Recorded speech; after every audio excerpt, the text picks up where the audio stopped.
La séance est ouverte. L'ordre du jour appelle les questions au gouvernement. La parole est à Monsieur David Habib. Je souhaite, Monsieur le Président, évoquer les inondations qui ont touché le département de l'Aude. Mais avant de vous interroger, Monsieur le Premier ministre, avant de saluer d'ailleurs votre déplacement hier dans le département, je veux, et avec moi l'ensemble des députés socialistes, m'associer au deuil des Audoises et des Audois et souhaiter à chacun des habitants de ce département tous les courages pour surmonter cette épreuve.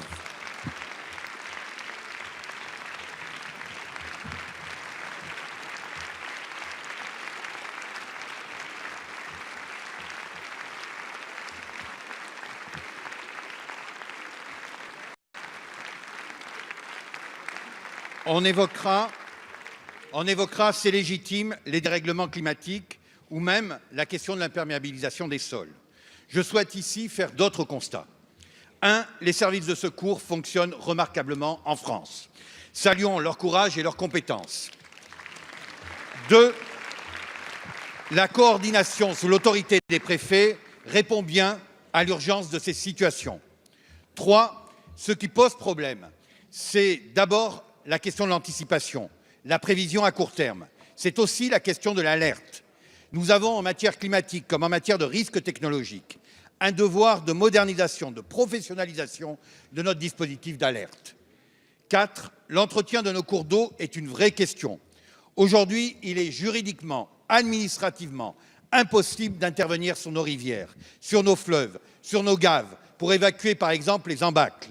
Nous devons, Monsieur le Premier ministre, modifier notre arsenal législatif et réglementaire en la matière. 5. La procédure de classement en catastrophe naturelle n'est plus adaptée. Je vais prendre l'exemple de mon département. En Béarn, la commune de Gand a été inondée le 16 juillet 2018. La commission interministérielle a donné un avis favorable le 11 septembre. 3 mois après, l'arrêté n'a toujours pas été publié au journal officiel, interdisant l'indemnisation des victimes. Hier, Monsieur le Premier ministre, vous avez été interrogé par les élus, que je veux saluer, de l'Aude et par les habitants de ce département. Quelle réponse comptez-vous leur donner? Et au-delà, face à ce drame, mais aussi en pensant à celui des Antilles, pouvez-vous prendre l'engagement que toutes nos politiques sur ce sujet donneront lieu à une évaluation sans a priori et à une remise en cause, si nécessaire, dans les meilleurs délais? Merci, Monsieur Habib. La parole est à Monsieur le Premier ministre.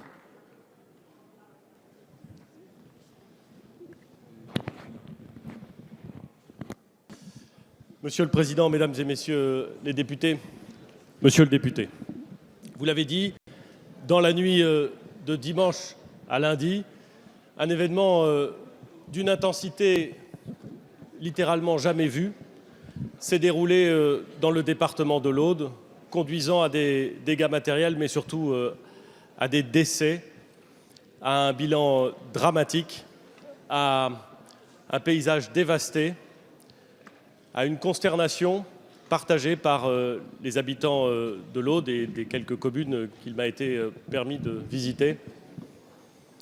Et je voudrais, comme vous, d'abord saluer la mémoire de ceux qui ont péri dans ce drame, dire aussi notre soutien à leurs familles, dire aussi, j'ai eu l'occasion de le faire hier, et les élus se sont démenés pour partager cette parole, le soutien à ceux qui, dans la nuit de dimanche à lundi, ont eu peur. Une peur souvent panique. La peur de constater qu'en pleine nuit, sans électricité, l'eau montait dans leur maison et était susceptible de menacer leur vie. Cette peur, elle m'a été dite avec beaucoup de dignité par ceux que j'ai rencontrés hier. Mais elle était réelle. Nous l'entendons, nous la comprenons, et nous essayons de faire en sorte, avec les services de l'État, mais au fond avec l'ensemble des ressources humaines dont nous disposons, quel que soit leur rattachement administratif, d'y apporter des réponses et un accompagnement. Vous l'avez dit, Monsieur le député, les secours ont été à la hauteur. Ils avaient été prépositionnés, car l'événement météorologique avait été anticipé.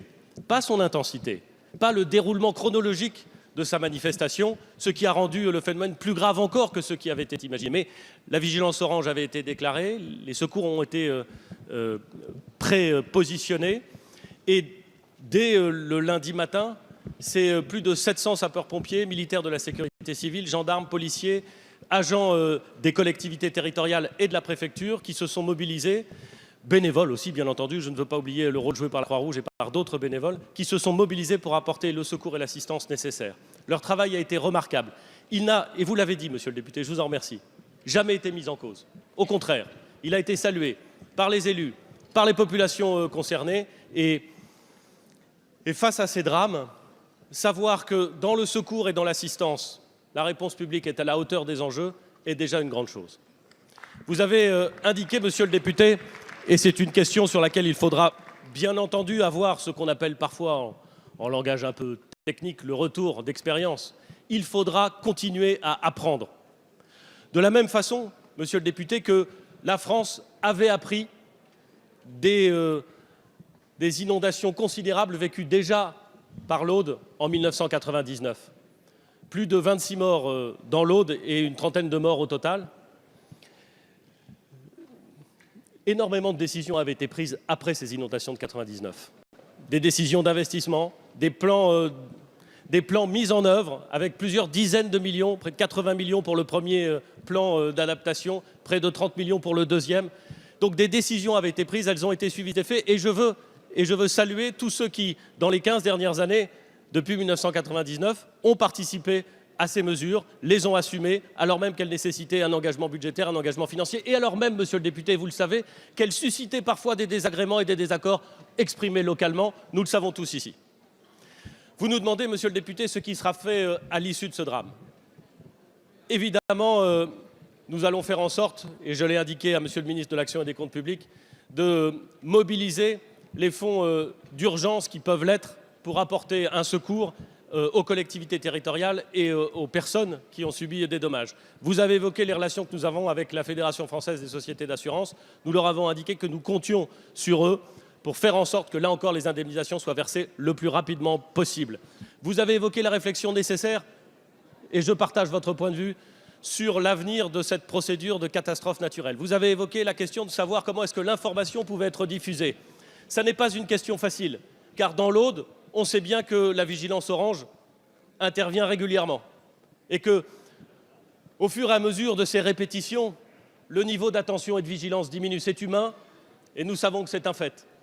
Eh bien, il faut que nous adaptions nos procédures, il faut que nous apprenions de ce qui s'est passé pour faire en sorte qu'à la prochaine occurrence, car ne nous voilons pas la face, des occurrences comme celle-ci, il y en aura à nouveau, nous soyons encore mieux préparés et que nous soyons en mesure de faire passer l'information de façon encore plus efficace. C'est difficile en pleine nuit, mais c'est indispensable. Je vous remercie pour votre question et je veux dire toute mon admiration et tout mon soutien à tous ceux qui, hier, quel que soit leur statut, ont aidé nos compatriotes.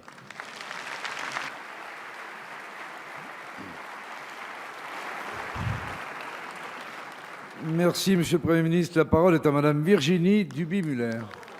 Merci, Monsieur le Président. Monsieur le Premier ministre, au nom du groupe des Républicains, je souhaite d'abord adresser mes plus sincères condoléances aux proches des victimes des inondations dans l'Aude et rendre hommage à l'action de nos forces de l'ordre et aux secours mobilisés sur place.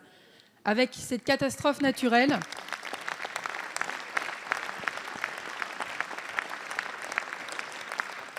le temps politique s'est suspendu hier et c'est bien normal. Monsieur le Premier ministre, j'en viens aujourd'hui à un sujet d'actualité, le remaniement. Nous avons vécu un mauvais feuilleton en quelques semaines.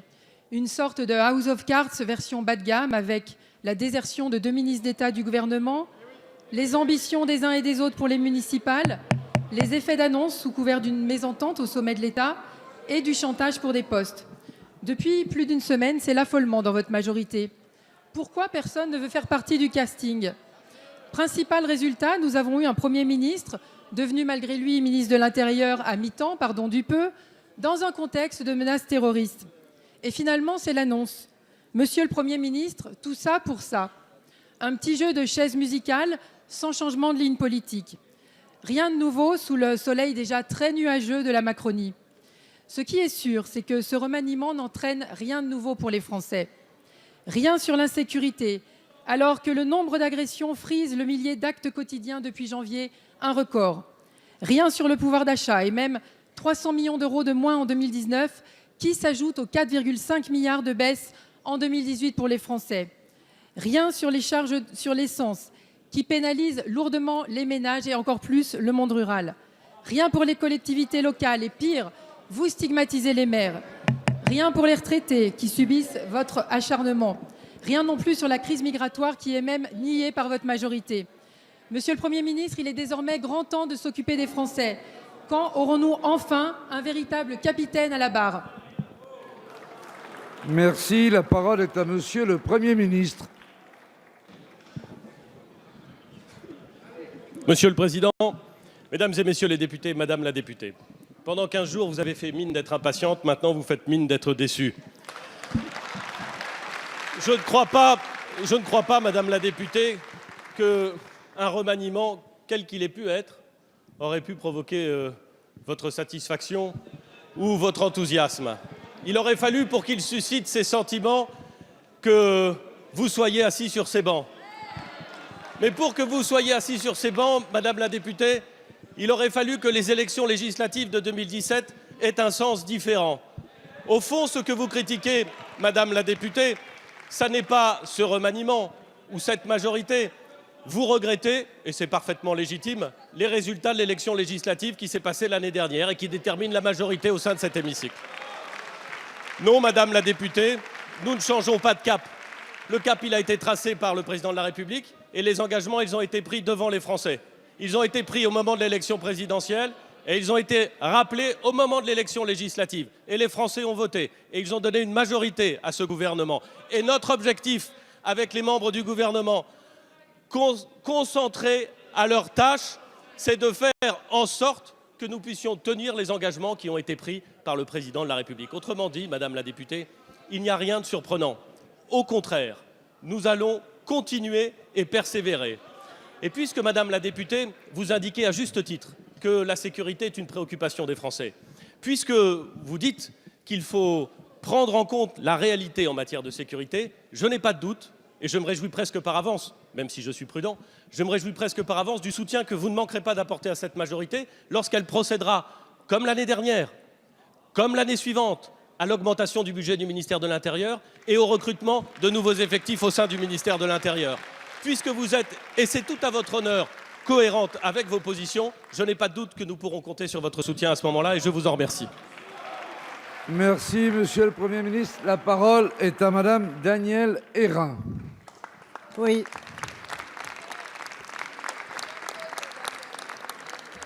Merci, Monsieur le Président, Monsieur le Premier ministre. J'associe mes collègues députés de l'Aude, Alain Péréa et Mireille Robert, car c'est tout le département de l'Aude qui a été touché, et au-delà, dans le Var, Sereine-Mauborgne. En ce qui concerne ma circonscription, elle couvre en particulier Villardonnel, Villegayenc, Trèbes et Carcassonne, villages et villes qui ont subi des morts suite aux inondations et crues qui se sont produites dans la nuit de dimanche à lundi dernier. Au nom de la population, je tiens à rendre hommage aux victimes et à leurs familles, à saluer la solidarité de la population. Alors que certains avaient déjà tout perdu, ils pensaient déjà à des voisins qui étaient encore plus touchés. Au nom des Audois, je veux remercier chaleureusement les services des secours civils et militaires, les forces d'intervention, pompiers, gendarmes, policiers et les autorités. Ils ont apporté une aide indispensable et un immense soutien aux sinistrés avec engagement, maîtrise et professionnalisme, et ce depuis déjà 2 nuits et 2 jours. Je tiens aussi à féliciter les maires et leur conseil municipal de l'ensemble des communes touchées qui ont agi avec calme et détermination pour accompagner la population et qui vont agir encore pendant de nombreuses semaines. Je souhaite enfin saluer la présence des 3 ministres du gouvernement qui se sont rendus le jour même dans les communes les plus touchées pour témoigner leur solidarité. Monsieur le Premier ministre, Monsieur le ministre d'État François de Rugy, Madame la ministre Jacqueline Gourault, déjà présents lors des attentats de mars à Trèbes et à Carcassonne, une fois de plus, vous avez été à nos côtés le jour même du sinistre et nous vous en remercions au nom de la population.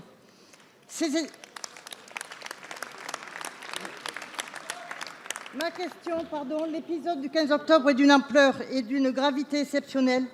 À cette heure, quels sont les moyens mis en œuvre pour accompagner et soutenir durablement nos concitoyens durement touchés et parfois dans des situations de détresse absolue?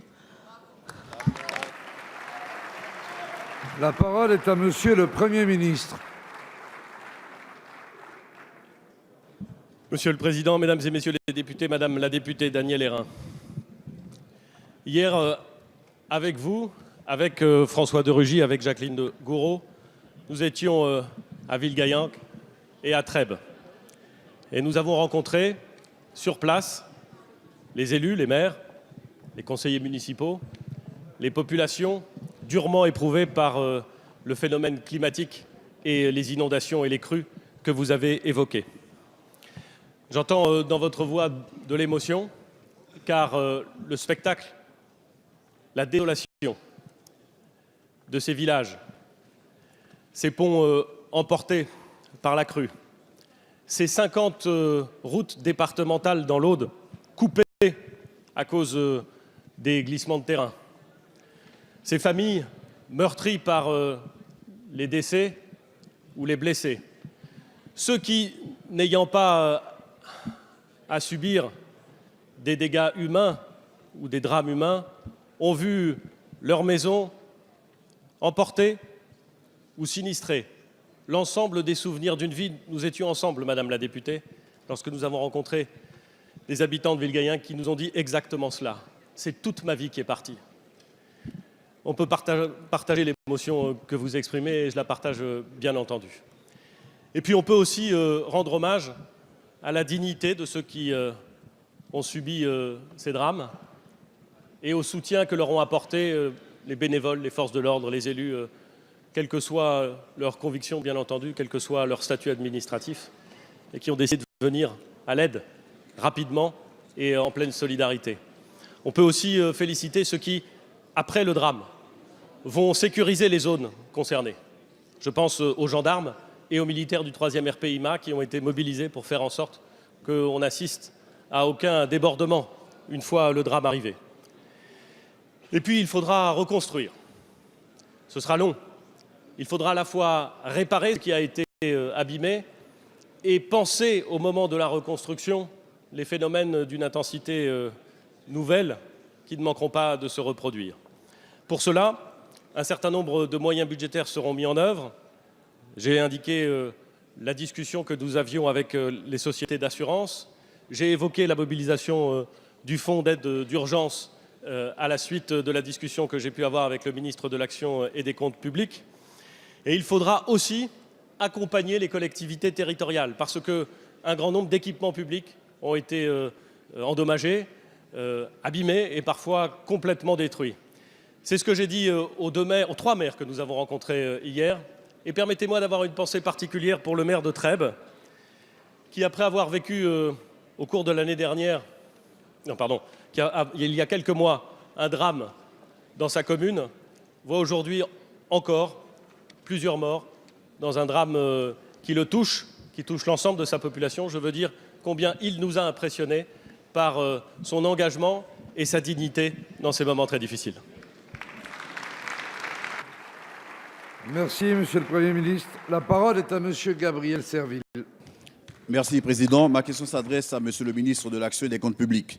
Sous couvert de réformer les aides structurelles économiques en Outre-mer, les articles 6 et 8 des PLF et PLFSS 2019 portent un coup d'une extrême violence aux entreprises guyanaises. Car derrière les chiffres ambitieux fournis par vos services et relatifs à l'abandon des régimes fiscaux zonés de type ZRR ou ZFU au profit des zones franches d'activité nouvelle génération, se cache en réalité une augmentation du coût du travail que les socio-professionnels guyanais anticipent à plus 7%. À la clé, ce sont des dizaines de licenciements qui se profilent alors que la Guyane souffre déjà d'un taux de chômage endémique à 21%.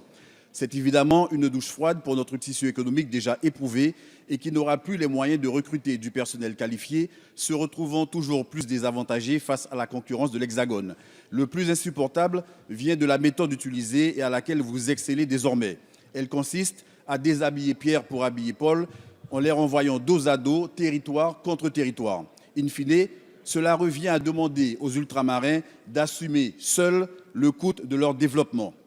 Monsieur le ministre, cette rentrée aura été d'une rare violence pour les Outre-mer. En effet, remise en cause du régime d'abattement fiscal, suppression des mécanismes incitatifs à la construction de logements sociaux, suppression de l'APL accession, suppression de la TVA non récupérable, baisse drastique des aides à la mobilité, disparition annoncée de France Ô et bientôt réforme de la prime de vie chère constituent les ingrédients d'un menu qui s'apparente à une déclaration de guerre envers les Français d'outre-mer. Bien sûr, je m'attends à ce que vous décliniez une succession de chiffres sortis du dossier presse édité par vos services. À cela, je vous opposerai l'inexorable perte de confiance de la part des acteurs de terrain envers votre politique qui consiste en une succession de décisions injustes pour nos populations. Monsieur le ministre, ma question est simple. Faut-il encore se résoudre à retourner dans la rue pour que vous inversiez la tendance? Je vous en remercie. Merci. La parole est à Madame Annick Girardin, ministre des Outre-mer. Monsieur le Président, Mesdames et Messieurs les députés, Monsieur le député Serville, la Guyane est au cœur des préoccupations du gouvernement et depuis notre arrivée, et vous le savez pertinemment, comme d'ailleurs l'ensemble des territoires d'outre-mer. Et je ne peux pas vous laisser dire ici qu'il y a un recul pour la Guyane comme pour tous les territoires d'outre-mer. Oui, il y a une réforme des aides économiques, c'est 2,5 milliards d'euros qui aujourd'hui ont été mis sous revue et qui vont faire que de nouveaux outils seront créés, plus efficaces, dont la Guyane va pouvoir bénéficier. Nous avons construit cette réforme en toute transparence. Ça fait à peu près 1 an que je vous parle de toutes ces réformes. En toute transparence et notamment avec le milieu économique. Alors la Guyane, elle est loin d'être oubliée, parce qu'elle est en secteur renforcé, ce qui veut dire pour le milieu économique qu'il y aura 80% de réduction ou d'abattement sur l'IS et c'est 100% sur les taxes locales. La Guyane, elle a un taux majoré pour la défiscalisation qui va être prolongé jusqu'en 2025. La Guyane va bénéficier de la TVA NPR, qui est un outil qui va être supprimé, 100 millions d'euros qui seront mis au bénéfice de territoires d'outre-mer et vous pourrez en bénéficier et l'ensemble des entreprises également pour développer la filière pêche, la filière bois. Vous le savez, nous avons beaucoup de travail en Guyane parce qu'il y a énormément de retard. Aider aussi la collectivité territoriale, puisque nous le savons qu'en matière d'infrastructure, il faut faire davantage et surtout plus vite.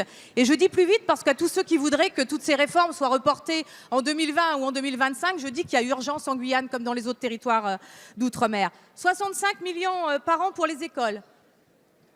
Recentralisation du RSA, 150 millions, dont 50 millions vont être remobilisés par la collectivité territoriale pour les années à venir. 40 millions pour le numérique, 27 millions pour la compensation d'octroi de mer. Vous voyez, on est au rendez-vous en Guyane de l'effort que l'État doit à ce territoire qui a pris beaucoup de retard et pour lequel l'énergie de tout le gouvernement est au rendez-vous. Merci. La parole est à Monsieur Adrien Taquet.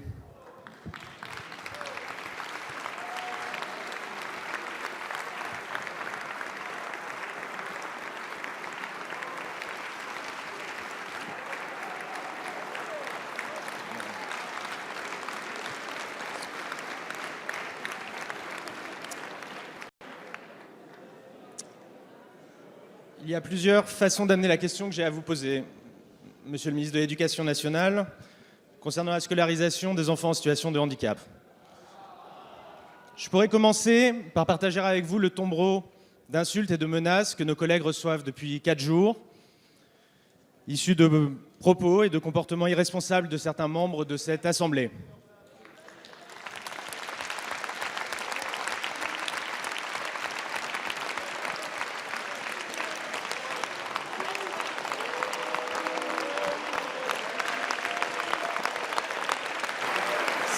Si c'est cela, être un animateur de la démocratie, soyez convaincus que nous ne partageons pas la même conception, ni du divertissement, ni de la démocratie.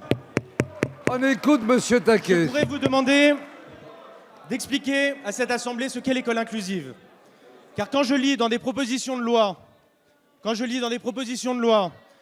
l'idée de parcours éducatif spécialisé, quand je lis dans des amendements, la notion d'inclusion sur mesure, ces deux notions étant contraires à l'article 19 de la Convention des Nations Unies, non seulement les bras m'en tombent, mais je doute que leurs auteurs sachent vraiment de quoi il s'agit.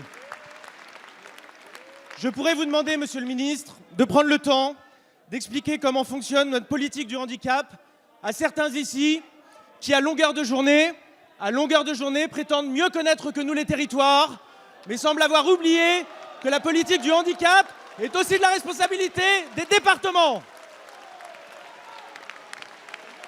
Je pourrais vous demander, Monsieur le ministre, de rappeler que cette question a fait l'objet de plusieurs heures de débat en commission, d'échanges nourris en hémicycle, ce à quoi je me permettrai d'ajouter que les groupes d'études de l'Assemblée nationale, sur le handicap ou sur l'autisme par exemple, sont aussi des lieux de débat et de travail, surtout quand on en assure la vice-présidence. Mais encore faudrait-il y avoir mis les pieds depuis 18 mois de cette mandature.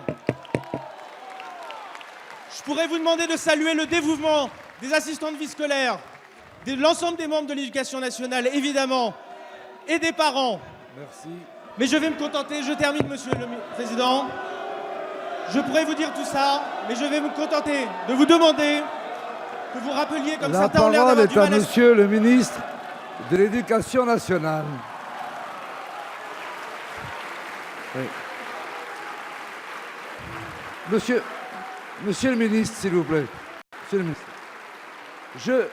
Je voudrais rappeler à l'ensemble des groupes que je laisse systématiquement chaque orateur achever ses questions et que rien ne justifie qu'alternativement, l'une partie de l'hémicycle ou l'autre exprime du mécontentement quand ceci est utile à la bonne compréhension des échanges. Monsieur le ministre, vous avez la parole.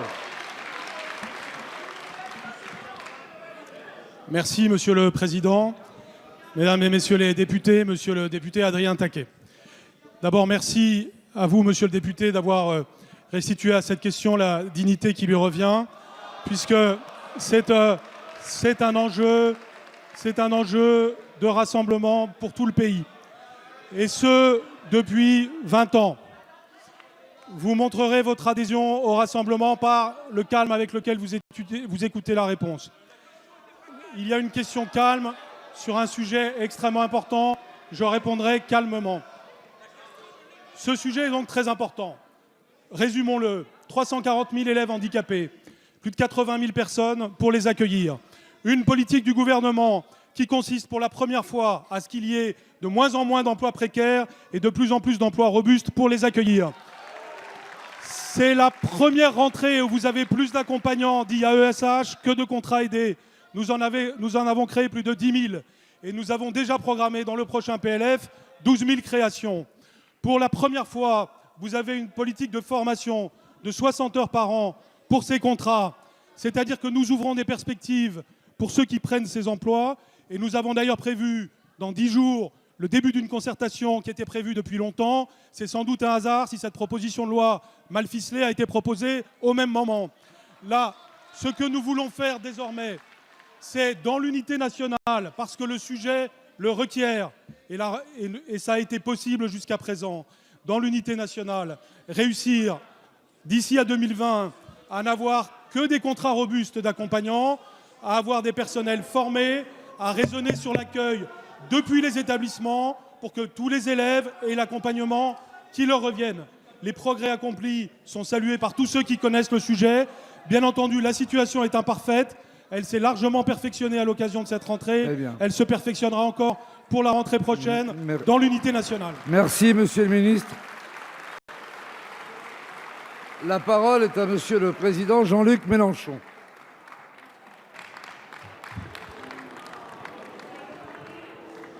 Le groupe La France Insoumise s'associe au message de toute la représentation nationale de solidarité avec la population de l'Aude durement meurtrie. Il exprime sa compassion à ceux qui sont aujourd'hui dans le deuil. Et depuis ce micro et cette tribune, j'appelle mes amis les Insoumis de toute la région à se porter à la rescousse pour aider ceux qui sont aujourd'hui dans le désarroi. La nature nous laisse semblables. La nature nous laisse semblables.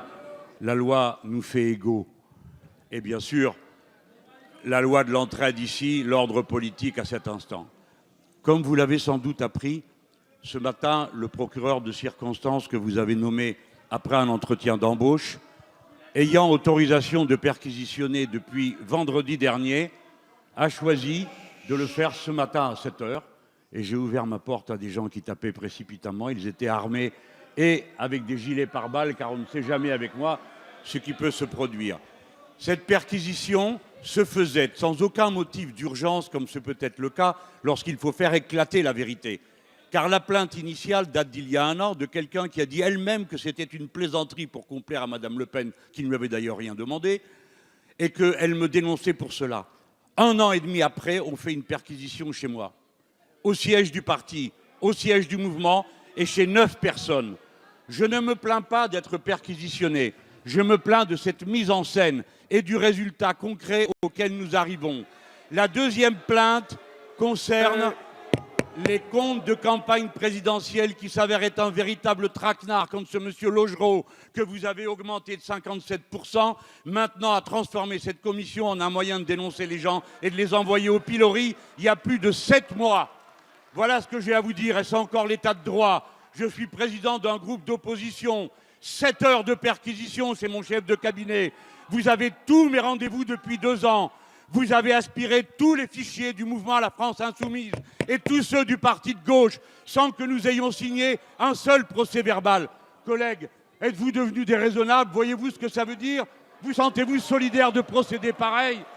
Vous en êtes à hurler maintenant, mais vous ne vous rendez plus compte. Ce n'est plus de la justice, ce n'est plus de la police. Ma question, les motifs infamants pour lesquels vous prétendez nous poursuivre. La parole est à Monsieur le Premier ministre.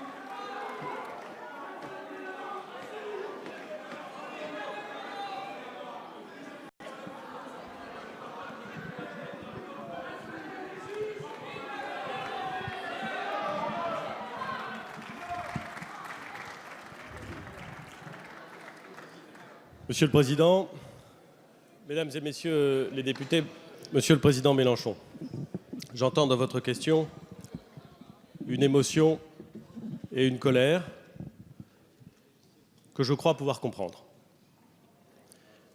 Elle est l'émotion et la colère d'un citoyen, en l'occurrence un responsable politique, de bonne foi, car je crois à votre bonne foi par construction et peut-être même aussi par conviction, qui se trouve confronté à une procédure judiciaire. Vous n'êtes pas le premier, Monsieur le Président Mélenchon, à subir cette émotion et cette colère confrontée de bonne foi à une procédure judiciaire, et vous le savez. Mais je veux dire, Monsieur le Président, avec le plus grand calme, qu'il y a dans votre question quelques inexactitudes et un désaccord fondamental.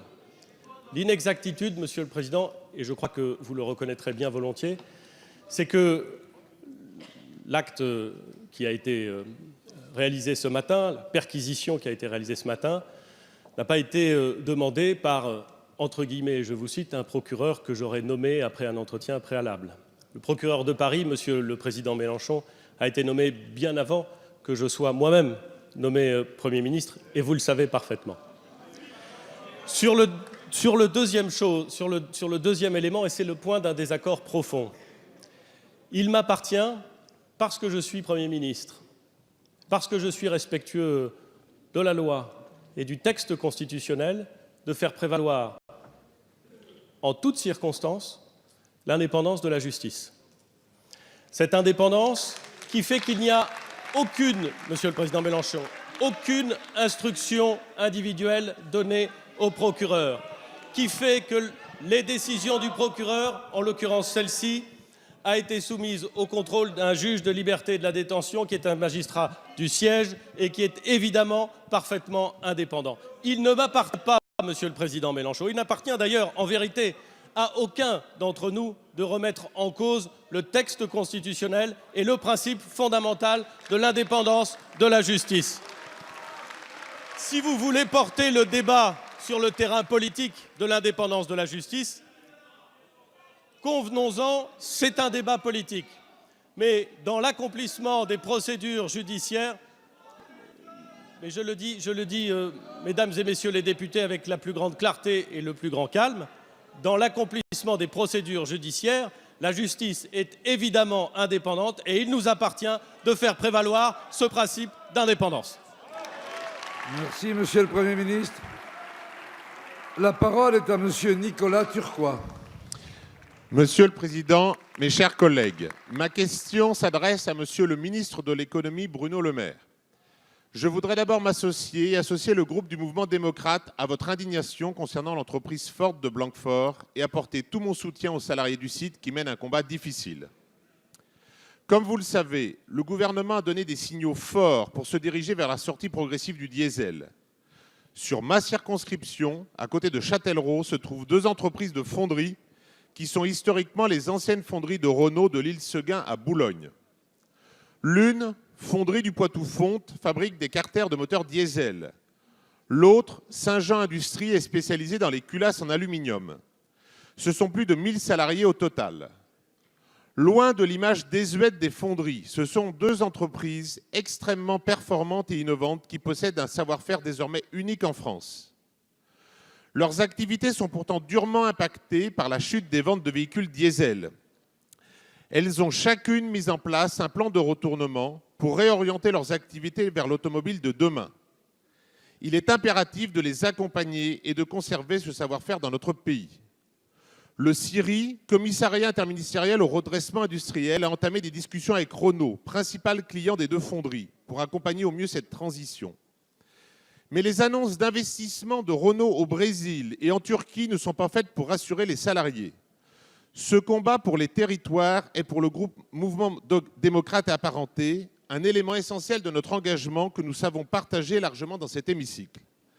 Aussi, Monsieur le ministre, pouvez-vous nous dire où en sont les tractations entre le CIRI, Renault et les entreprises concernées? D'autre part, qu'en est-il de ce fonds de reconversion des entreprises liées au diesel? Enfin, un déplacement de votre part serait-il envisageable, signe d'un réel engagement de l'État auprès des fondeurs du Poitou? Je vous en remercie. Merci. La parole est à Monsieur Bruno Le Maire, ministre de l'Économie et des Finances. Oui, Monsieur le Président, Mesdames et Messieurs les députés, Monsieur le député Turquois, nous nous battons pour chaque emploi industriel dans les territoires. Je crois à la reconquête industrielle de notre pays et c'est la mission principale que j'ai confiée à notre nouvelle secrétaire d'État, reconquérir les territoires en matière industrielle. Mais on ne bâtira pas l'industrie de demain sur les ruines de l'industrie d'hier. L'une est complémentaire de l'autre. Je me bats actuellement, vous l'avez rappelé, pour que Ford change de décision sur l'usine de Blanquefort, qu'elle renonce à fermer l'usine de Blanquefort et qu'elle accepte de signer la reprise de l'usine de Blanquefort et ses 860 emplois qui vont avec par l'entreprise Punch pour préserver l'emploi industriel à Bordeaux et à Blanquefort. Je me bats également pour l'entreprise La Fonderie du Poitou, ces 2 entreprises différentes, vous l'avez signalé, fonderie d'aluminium, fonderie de fonte. L'une a commencé sa restructuration, c'est vrai pour la fonderie de fonte, et on a des perspectives d'emploi industriel qui se développent. L'autre fonderie d'aluminium, cela dépend de l'actionnaire principal, Saint-Jean, que j'appelle à investir davantage sur l'entreprise. Mais là encore, nous ne laisserons pas tomber la fonderie du Poitou. Je suis convaincu qu'elle réussira sa restructuration industrielle comme d'autres sites. De manière plus générale, c'est l'industrie automobile dans son ensemble qui est confrontée à cette mutation, une chute des ventes du diesel, une accélération de la transition vers l'électrique. Eh bien, notre objectif, ce n'est pas de préserver une industrie du diesel qui aujourd'hui est en grande difficulté, c'est d'accompagner la transformation vers d'autres marchés, vers d'autres produits. Nous y arriverons sur la fonderie du Poitou et si vous m'y invitez, je serai très heureux de m'y rendre. Je vous remercie. Merci, Monsieur le Ministre. La parole est à Monsieur Jean-Michel Clément. Merci, Monsieur le Président. Ma question s'adresse à Monsieur le Premier ministre. Le 26 septembre dernier, le Président de la République s'exprimait devant l'Assemblée générale des Nations unies. Au cours de ce discours, il a répété 23 fois le mot « inégalité ». 23 fois. Une belle priorité que la lutte contre les inégalités. Centrale et urgente, alors que celle-ci augmente dans le monde entier, mettant sous pression nos démocraties. Qu'est-ce qui fait naître partout les crises s'est interrogé le Président. Ce sont ces inégalités profondes que nous n'avons pas su régler, a-t-il répondu. Si nous partageons ce constat, je m'interroge sur les moyens mis en œuvre pour y répondre. La publication par Oxfam de l'indice de l'engagement des pays à résoudre les inégalités doit nous interroger. En effet, notre pays figure à la 22e place du classement consacré à la fiscalité. Ce classement témoigne d'une volonté de conforter les plus riches en refusant par exemple d'établir une véritable transparence sur les écarts de salaire, comme récemment dans la loi Pacte, ou en ne s'attaquant pas à une vraie réforme des droits de succession, comme l'avait pourtant suggéré un membre éminent de votre gouvernement. Et à l'international, que fait la France pour réduire ces inégalités? Nous étudions actuellement les crédits destinés à l'aide publique au développement. L'engagement pris devant les Nations Unies d'atteindre 0,55% du revenu national brut à la fin du quinquennat et 0,70 en 2025 aurait dû se traduire par des actes forts dans le budget présenté. Mais l'APD n'est créditée que de 130 millions d'euros, alors que selon l'OCDE, c'est 1 milliard par an qu'il faudrait pour tenir la trajectoire vers les 0,55. Les sources de financement sont pourtant là. Monsieur le Premier ministre, pourquoi ne pas affecter la totalité de la taxe sur les transactions financières à l'aide publique au développement, autre engagement européen du président, quand chaque jour la pauvreté pousse sur les routes de l'errance ou des bateaux de fortune ceux qu'on se refuse d'accueillir? Merci, Monsieur Clément. La parole est à Monsieur Bruno Le Maire, ministre de l'Économie et des Finances. Oui, Monsieur le Président, Mesdames et Messieurs les députés, Monsieur le député Clément, moi, je partage totalement votre ambition. C'est celle qui a été marquée par le Président de la République lors de l'Assemblée générale des Nations unies. La France doit être exemplaire en matière de lutte contre les inégalités à l'échelle nationale comme à l'échelle internationale.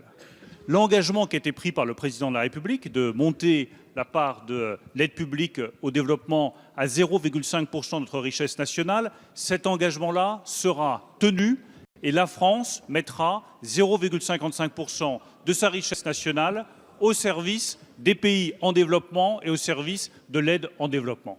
Nous avons une taxe sur les transactions financières, nous avons proposé de l'étendre à l'échelle européenne pour que tous les États européens également luttent, grâce à cette taxe contre les transactions financières, contre les inégalités qui sont liées à ces développements.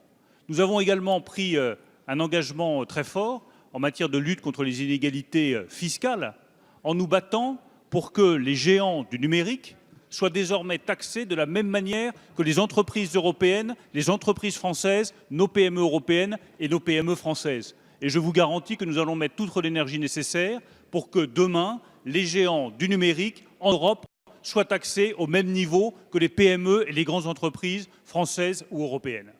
Donc vous voyez que cette lutte contre les inégalités, ce n'est pas simplement des déclarations, ce sont des axes. C'est la taxe sur les transactions financières au niveau européen, c'est les 0,5% de notre richesse nationale pour l'APD et c'est, je l'espère, d'ici la fin de l'année 2018, une juste taxation des géants du numérique. Merci, Monsieur le Ministre. La parole est à Madame Béatrice Descamps. Merci, Monsieur le Président.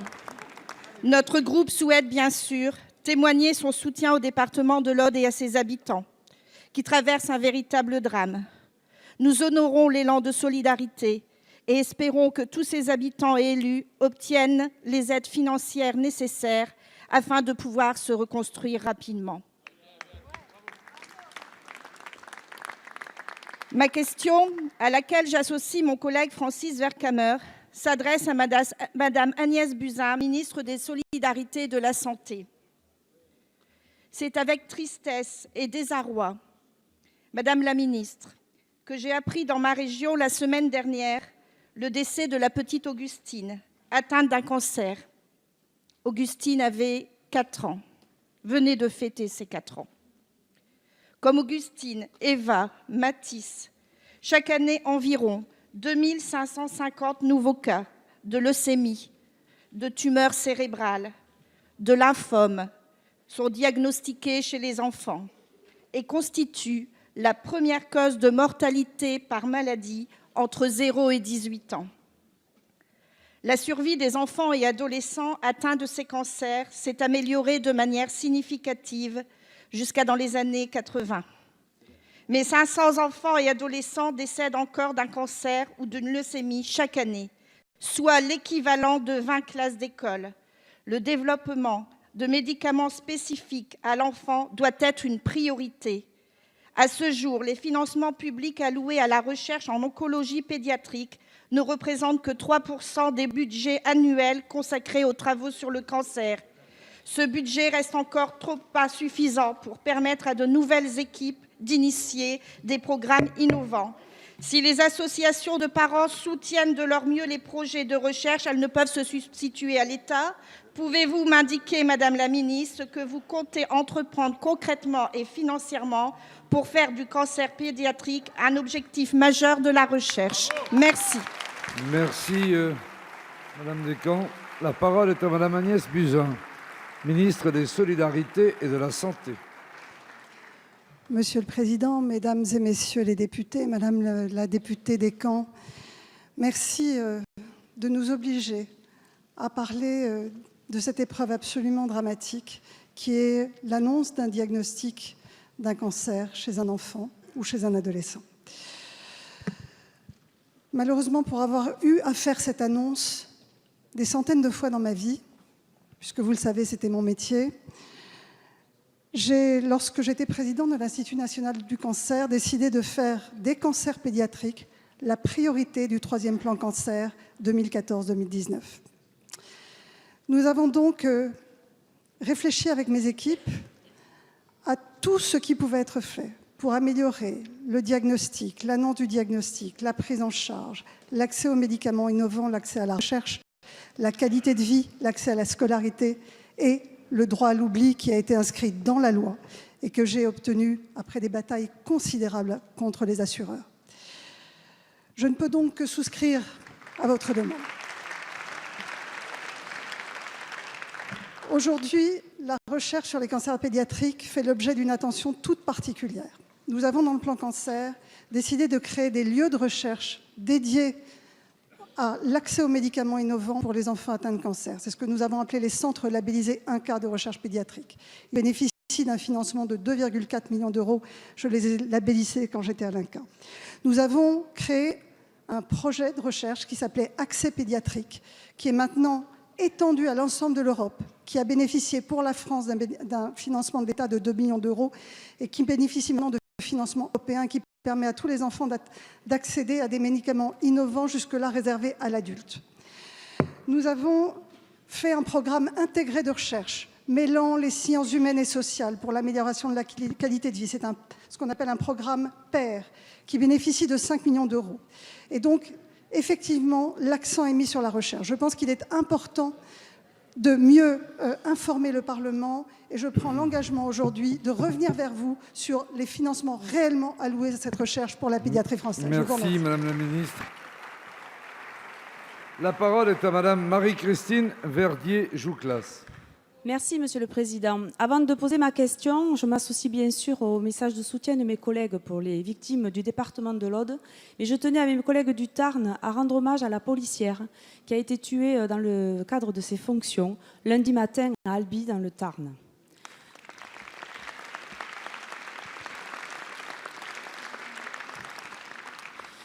Ma question s'adresse à Monsieur le ministre de l'Action et des Comptes publics. Il y a 10 jours de cela, j'ai organisé une conférence de presse dans mon département pour présenter le budget. Un journaliste n'est pas venu au motif que ce n'était pas assez spécifique pour le Tarn et que ça ne concernait pas les Tarnaises et les Tarnais.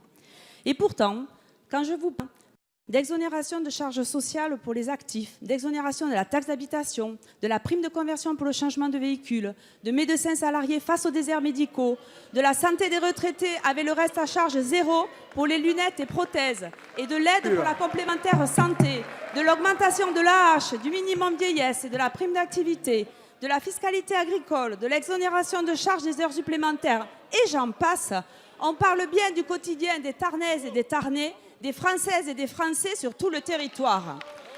Nous avons un budget de continuité en faveur des personnes les plus fragiles, en faveur de l'activité, du retour de l'emploi.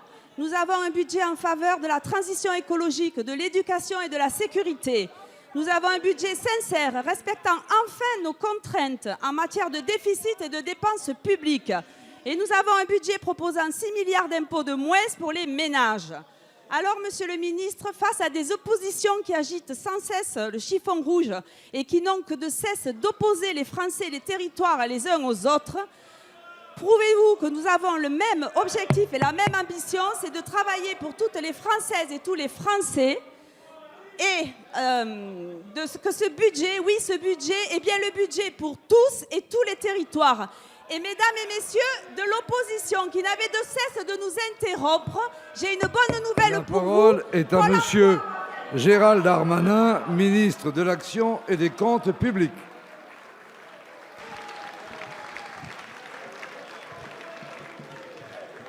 Monsieur le Président,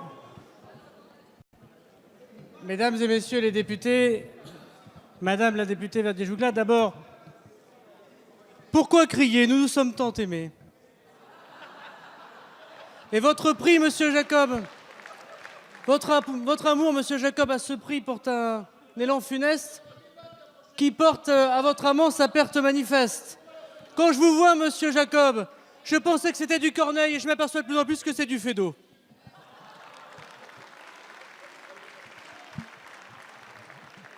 Madame la députée, vous nous interrogez sur la question très importante du débat budgétaire que nous avons en ce moment.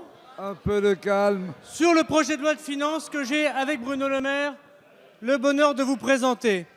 Et vous avez raison, Madame la députée. Les dispositions fiscales que vous votez en ce moment même, jusqu'à la fin de semaine, c'est plus de pouvoir d'achat pour nos concitoyens, notamment pour ceux qui travaillent. La suppression des cotisations sociales que je porte avec Agnès Buzyn, la désocialisation des heures supplémentaires, l'augmentation de la prime d'activité, l'augmentation du minimum vieillesse, l'augmentation de l'allocation adulte handicapé, la suppression de la taxe d'habitation. Oui, c'est un budget de pouvoir d'achat. Et quand nous nous retournons, Madame Verdier-Jouclas, qu'est-ce que nous voyons? Une opposition qui nous propose de travailler plus pour gagner moins, puisque avec les Républicains désormais, il faut travailler 39 heures dans la fonction publique, payer 35. Il faut même 75% seulement, j'ai bien lu les propos de M. Wauquiez, de prestations sociales vis-à-vis du SMIC. C'est-à-dire que votre proposition, c'est de baisser les minima sociaux que nous augmentons. À moins que c'est M. Pelletier, c'est Mme Pécresse qui avait raison, c'est 20% d'augmentation sur le SMIC, on en perd son latin. Nous préférons le sérieux budgétaire à la commedia dell'arte. Merci, Monsieur le ministre. La parole est à Madame Frédérique Meunier.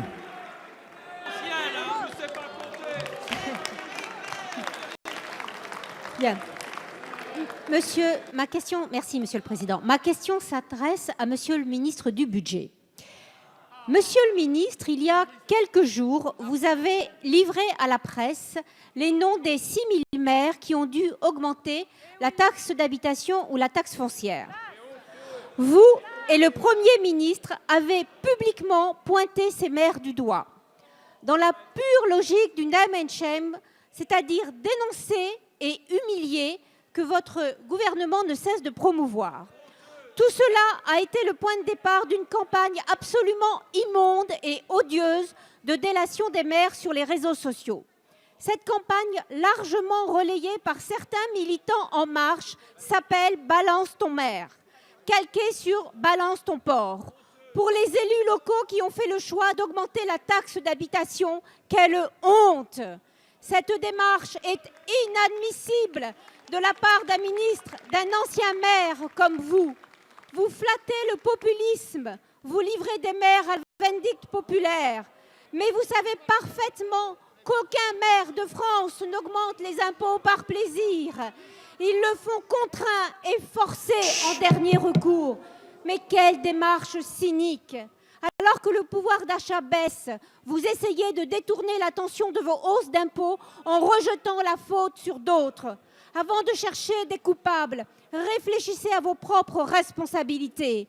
Les maires qui, au quotidien, sont au plus près des Français, doivent trouver des trésors d'inventivité au moment de l'élaboration des budgets pour maintenir les services, faire des investissements, pallier le désengagement de l'État. Ils sont en première ligne quand surgissent les drames, comme dans l'Aude aujourd'hui.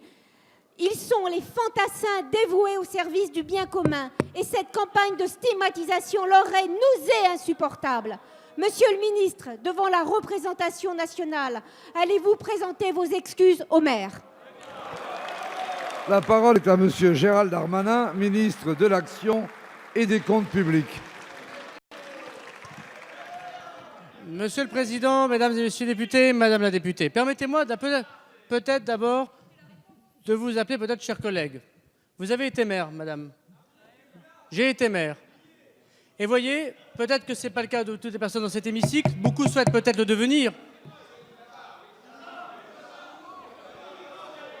S'il vous plaît, Monsieur le ministre, continuez. Et comme le Premier ministre qui a été maire, comme le ministre de l'Intérieur qui a été maire, comme beaucoup de membres du gouvernement qui l'ont été, nous avons le plus profond respect pour tous les élus locaux de France.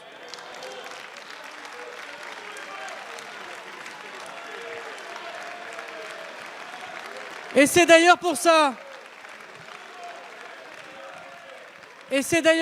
Madame la députée, tout en trouvant effectivement que ce hashtag est insultant pour les élus de la République, qu'avec le Premier ministre, nous souhaitons particulièrement féliciter les 30 000 maires qui n'ont pas augmenté les taux de taxe d'habitation.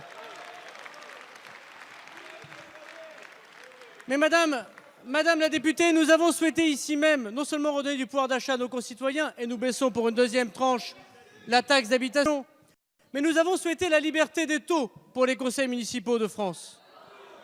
Et la liberté va avec la responsabilité. Il n'y a pas de mise en vindicte, Madame la députée, de dire que des conseils municipaux, et c'est bien leur droit le plus strict, augmentent leurs taux ou non. D'ailleurs, dans votre groupe politique, un certain nombre de vos amis souhaitent être maires. Quand M. Ciotti attaque M. Estrosi sur l'augmentation des impôts, il ne jette pas M. Estrosi. Il ne jette pas M. Estrosi à la vindicte. Il critique sa politique municipale. Et M. Estrosi a raison de dire peut-être à ce moment-là, reprenant vos arguments, qu'il est un peu populiste. Voyez, Madame la députée, ce qu'il faut, c'est baisser les impôts des Français parce qu'ils ont besoin de pouvoir d'achat. Sur les feuilles des impôts, ils voient bien qui fait les efforts pour baisser les dépenses publiques. C'est cette majorité. On voit bien qui souhaite supprimer la baisse de la taxe d'habitation. C'est vous. Les amendements des Républicains, c'est la suppression de l'IFI et la suppression de la baisse de la taxe d'habitation. La parole est à Monsieur Didier Legac. Merci, Monsieur le Président. Ma question s'adresse à Monsieur le ministre de la Transition écologique et solidaire. Monsieur le ministre, chers collègues, j'étais hier soir à l'île d'Ouessant, que vous connaissez bien, Monsieur le ministre, pour assister à l'immersion de l'hydrolienne mise au point par l'entreprise bretonne Sabella.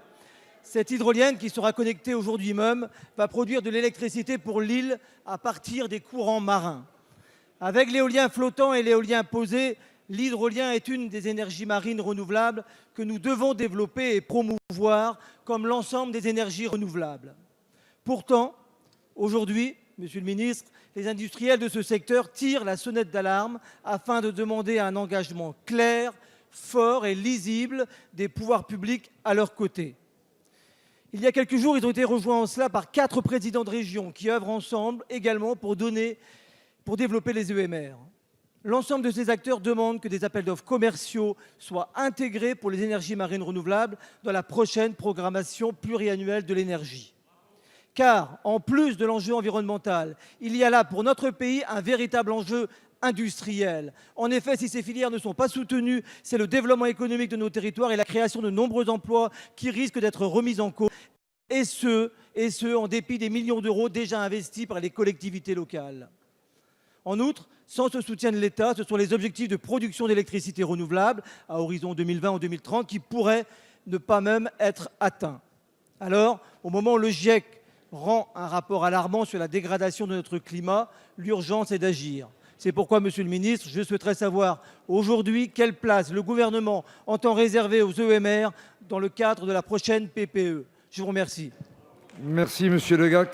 La parole est à Monsieur François de Rugy, ministre d'État, ministre de la Transition écologique et solidaire. Merci, Monsieur le Président, Mesdames et Messieurs les députés. Monsieur le député Legac, même si vous n'êtes pas le député d'Ouessant, vous avez bien fait de dire que, puisque c'est le président de l'Assemblée nationale, que je connais bien la situation des îles du Ponant, et elle devrait être un exemple de transition énergétique vers la diversification énergétique, vers les énergies renouvelables, vers les économies d'énergie, alors que malheureusement, on leur a imposé par le passé des centrales thermiques. Et c'est exactement ce que nous voulons faire à l'échelle nationale.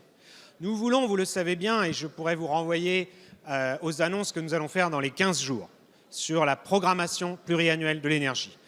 Une stratégie énergétique pour la France qui repose sur la loi de transition énergétique de 2015, donc le cadre est posé. Et c'est bien sûr de réduire la dépendance au nucléaire, de lutter contre le dérèglement climatique, mais aussi bien sûr de diversifier grâce aux énergies renouvelables. Et je tiens à le dire également, car c'est extrêmement important, que l'on soit dans une île ou que l'on soit au cœur de la France, que l'on soit en ville ou à la campagne, la sécurité d'approvisionnement électrique de la France. Et enfin, la maîtrise du juste prix. Le juste prix pour le consommateur et le juste prix pour le producteur. Car si on ne peut pas financer les investissements, on ne fera ni développement des énergies renouvelables, ni investissement.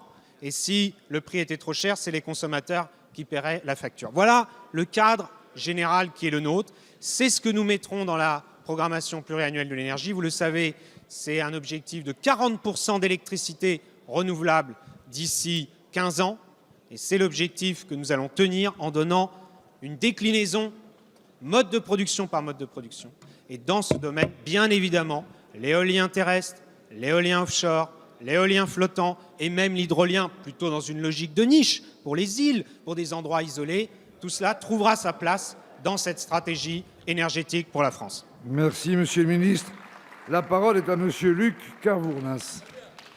Merci, Monsieur le Président.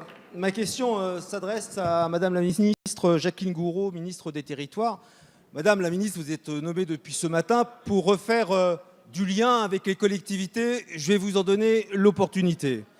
L'Association des maires de France, de très nombreux élus locaux, de nombreux parlementaires dont nous sommes, attendent toujours, Madame la ministre, les excuses publiques, c'est pas très compliqué, du gouvernement, face à cette campagne de communication qui a été mise en œuvre, qui est celle de Balance ton maire. Alors, mes chers collègues, Balance ton maire, qu'est-ce que c'est?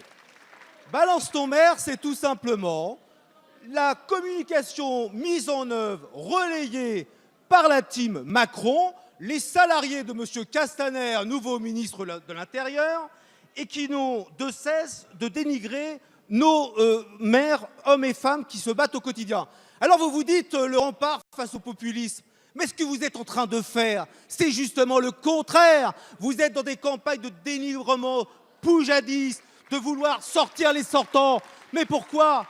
Parce que vous avez un tiers de vos ministres qui, au lieu de travailler pour les Françaises et les Français, que ce soit M. Griveaux à la mairie de Paris ou d'autres, qui aspirent à faire une campagne municipale, qu'est-ce qu'ils font d'autre que de vouloir attaquer nos maires en place qui sont ni de droite et de gauche, mais ils sont de droite ou de gauche, et ça, je vois bien que ça vous dérange. L'augmentation, mais elle ne concerne que 15% de collectivités.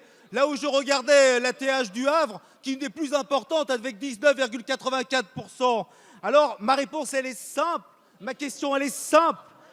Présentez-vous, oui ou non, vos excuses publiques face aux maires qui, comme dans l'Aude, se battent au quotidien. Voilà ce que nous voulons.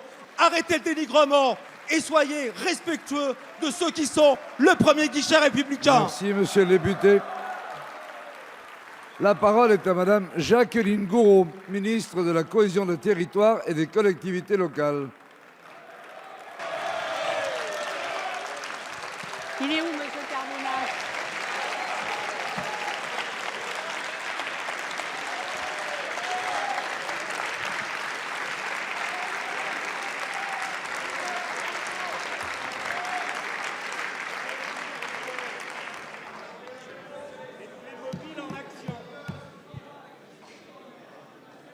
Monsieur le député Carvounas, je vous cherche du regard. Voilà. Monsieur le député, vous savez que j'ai été maire pendant longtemps, pendant 25 années, et je n'aime pas les amalgames douteux. Et donc, monsieur Carvounas, ce n'est pas du tout ma méthode et des pratiques que j'accepte, et le gouvernement ne saurait cautionner ce genre de pratiques.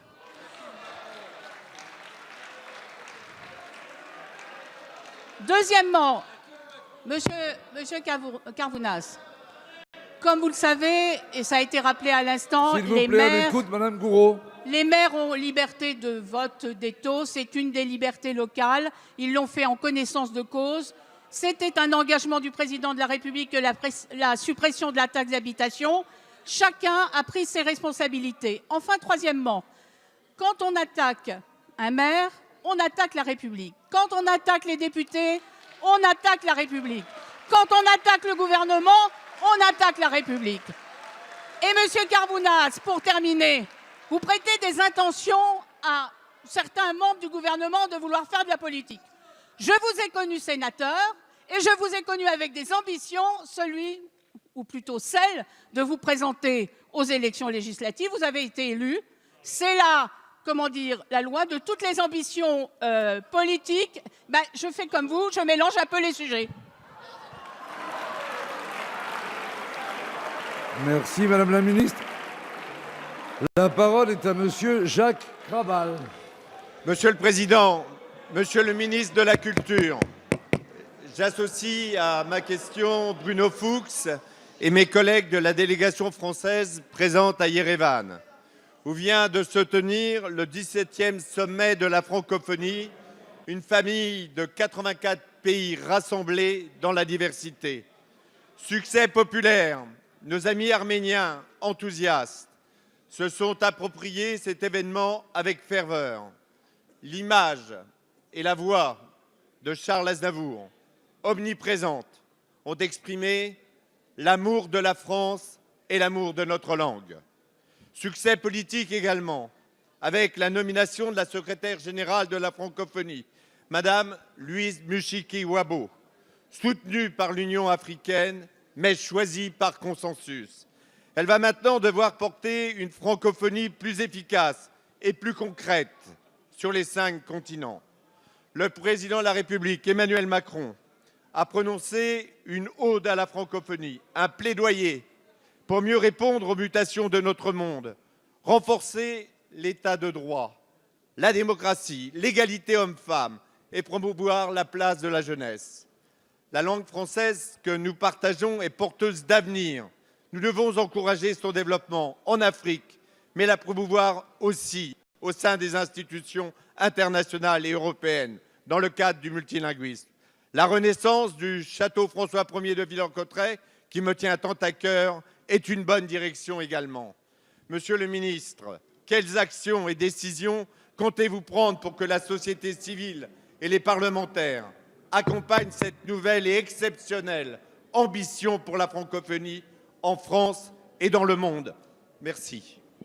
Merci, Monsieur le député. La parole est à Monsieur Franck Riester, ministre de la Culture.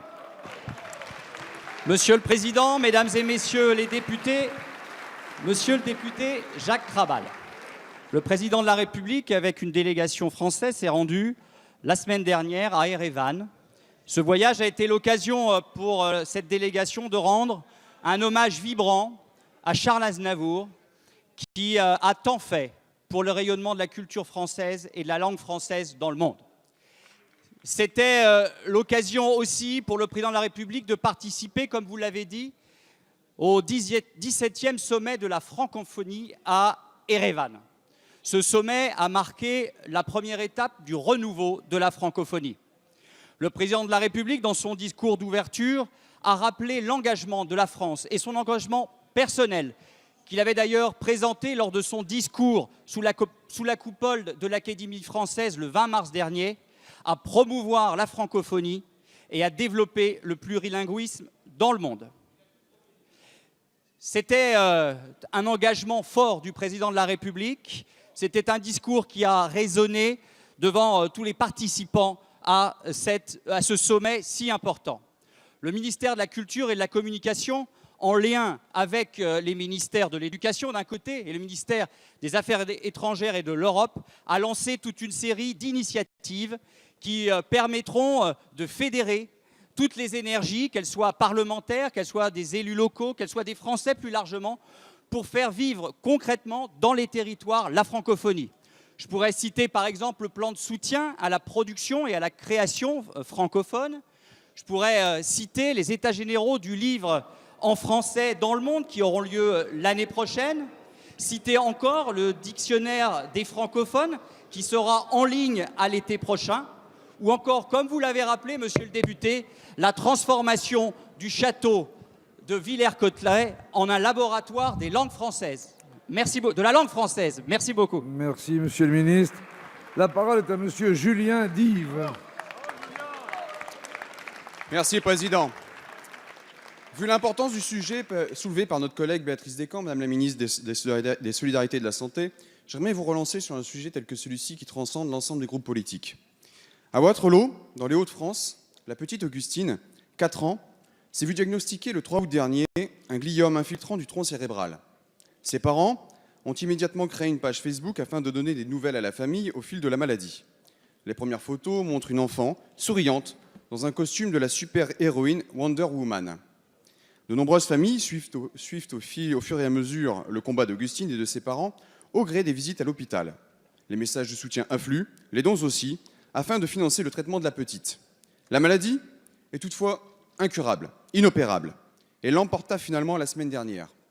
Augustine, désormais Wonder Augustine, est devenue au cours des 2 derniers mois le visage de ces milliers d'enfants qui doivent faire face, dès leur plus jeune âge, à l'une des pires épreuves qu'un individu peut traverser dans la vie. En France, ils sont 2500 enfants et adolescents chaque année à déclarer un cancer. Madame la ministre, à l'heure de faire le bilan du plan cancer 2014-2019, je vous demande de passer des paroles aux actes et de placer les cancers pédiatriques comme priorité du prochain plan que vous allez élaborer. À l'heure de construire le prochain budget de la sécurité sociale, passerez-vous aux actes en écoutant les associations et les parents qui demandent la création d'un fonds spécifique pour soutenir la recherche sur les cancers pédiatriques? Nous ne pouvons malheureusement plus rien faire pour Wonder Augustine, sinon nous associer à la douleur de sa famille qui surmonte une situation dramatique qui n'est pas et ne sera jamais dans l'ordre des choses. En revanche, Madame la Ministre, vous pouvez encore faire beaucoup pour les milliers d'autres petits héros, qu'ils aient une cape ou non, qui tous combattent chaque jour, avec courage, un ennemi qu'aucun enfant ne devrait avoir à affronter. Merci, monsieur le député. La parole est à Madame la ministre des Solidarités et de la Santé. Merci, Monsieur le Président, Mesdames et Messieurs les députés, Monsieur le député Julien Dive, excusez-moi. Je pense que l'histoire d'Augustine, je l'ai suivie.